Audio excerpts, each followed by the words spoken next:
In Cairo, a muezzin calls faithful Muslims to prayer.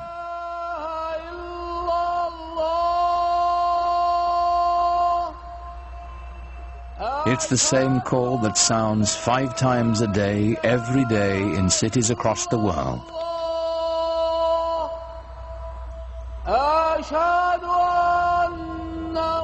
Nearly a quarter of the people on earth respond to it, bound together by the enduring spirit of Islam.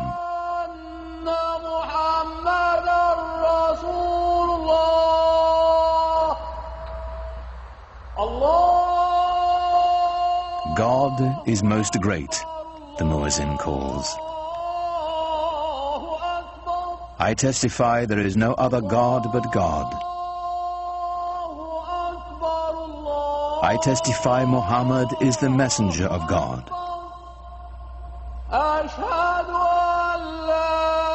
Come and pray. Come and flourish. God is most great. There is no God but God.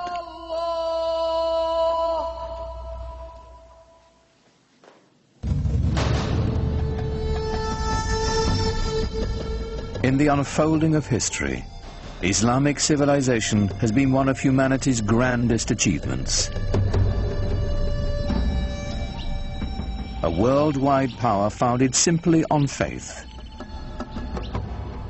A spiritual revolution that would shape the nations of 3 continents and launch an empire. For the West, much of the history of Islam has been obscured behind a veil of fear and misunderstanding. Yet Islam's hidden history is deeply and surprisingly interwoven with Western civilization. It was Muslim scholars who reclaimed the ancient wisdom of the Greeks, while Europe languished in the Dark Ages. It was they who sowed the seeds of the Renaissance, 600 years before the birth of Leonardo da Vinci.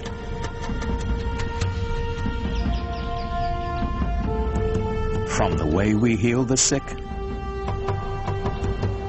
to the numerals we use for counting, cultures across the globe have been shaped by Islamic civilization.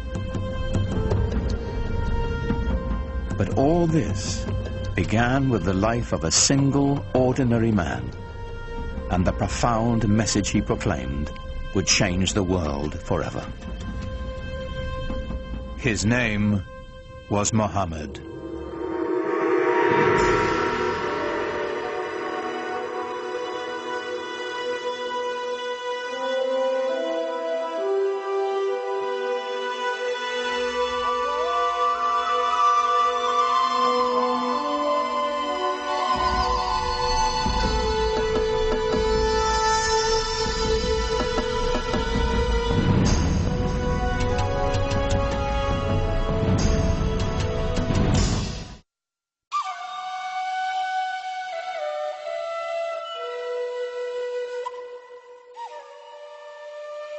To Muslims, the life of Muhammad is a story revered, in its mysteries as much as its certainties, that our beliefs held sacred.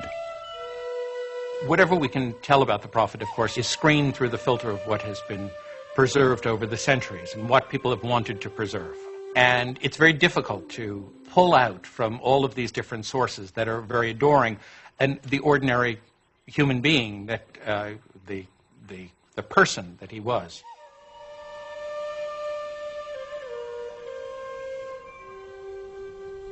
We do know that Muhammad was born in or around 570 AD in the sun-blasted Arabian Peninsula,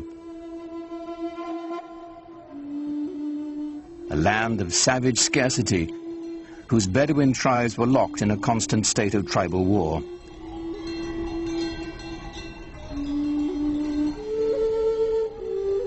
While still an infant, Muhammad's parents gave him his first taste of life in the desert. Muhammad was from a town, Mecca, but he was sent off to live with the Bedouin because the people, even in the town of Mecca, felt that the Bedouin were the holders of the deeper cultural Arab values. And the Bedouin view the townspeople as having lost their really authentic roots in Arab culture and the poetry and animal husbandry and all the things that they do so well. By the time Muhammad was 6, both of his parents had died, and he was taken under the protection of his uncle, chief of his clan. Being an outsider gave him a singular perspective. He'd been orphaned early and developed very early on a passionate sense of concern for those who are left out of society.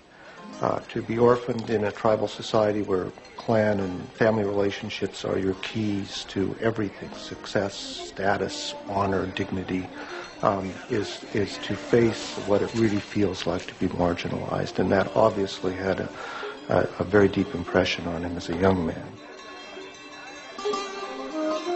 In some ways, it was detrimental, of course, to grow up without parents, but in other ways, he was so adaptable. He had many parents, he had many fathers, he had many mothers, so it made him a child of everybody. Muhammad's clan, like Arabs all across the Arabian Peninsula, would share the stories that had been told and retold for generations. Pre-Islamic Arabian civilization was largely an oral culture, and was tremendous respect for and admiration for people who could express themselves orally, and especially those who could recite poetry almost at the drop of a hat. Some of the most important people in a tribe were the poets. As they sang of the glory of the tribe, they told the story of the tribe. To the Bedouin, the word had a mystical importance. Poets linked the tribe to its ancestors and celebrated values older than memory. Poetry was the sinew that bound the Bedouin together, celebrating their victories, lamenting their defeats. The poems themselves, like the poems of Homer, both celebrate this great heroic ethos and yet intimate in the deepest way the tragedy that this ethos of constant tribal warfare brings to people. Warfare and conflict were the grim realities of a dangerous time. Muhammad's uncle taught him the skills he'd need to survive in a world where even a prophet would wield a bow and arrow.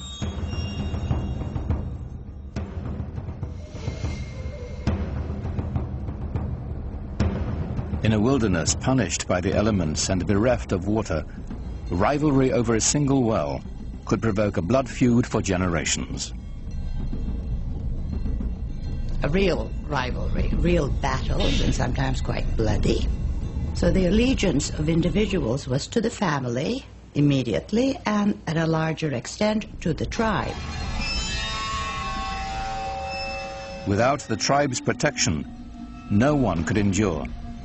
Scattered across the peninsula were countless factions, all embroiled in bitter struggles, each defending its precious grazing lands, trade routes, and most importantly, its wells.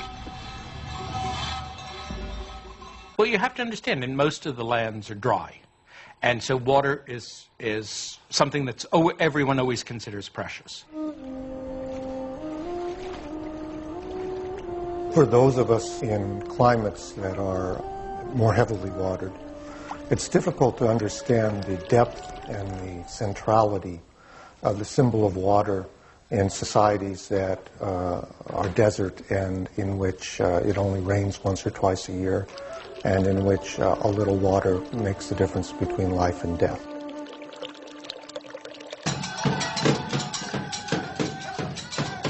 Each clan had its own separate gods and totems, to water and wind, fire and night. They were kept in the caravan town of Mecca, in a shrine of wood, stone, and cloth. It was called the Kaaba, the Arabic word for cube. Pre-Islamic Arabs worshipped a number of spirits, and they were generally nature-oriented spirits, sometimes associated with natural features like trees or rocks or springs. And the Kaaba in Mecca was one of a number of these sanctuaries centered around a particular cluster of deities. It was said the Hebrew patriarch Abraham himself built the Kaaba centuries before, and that a sacred black stone it held within had fallen from the sky. In these turbulent times, the Kaaba provided a rare place of peace. Only here would the Bedouins submit to a temporary truce,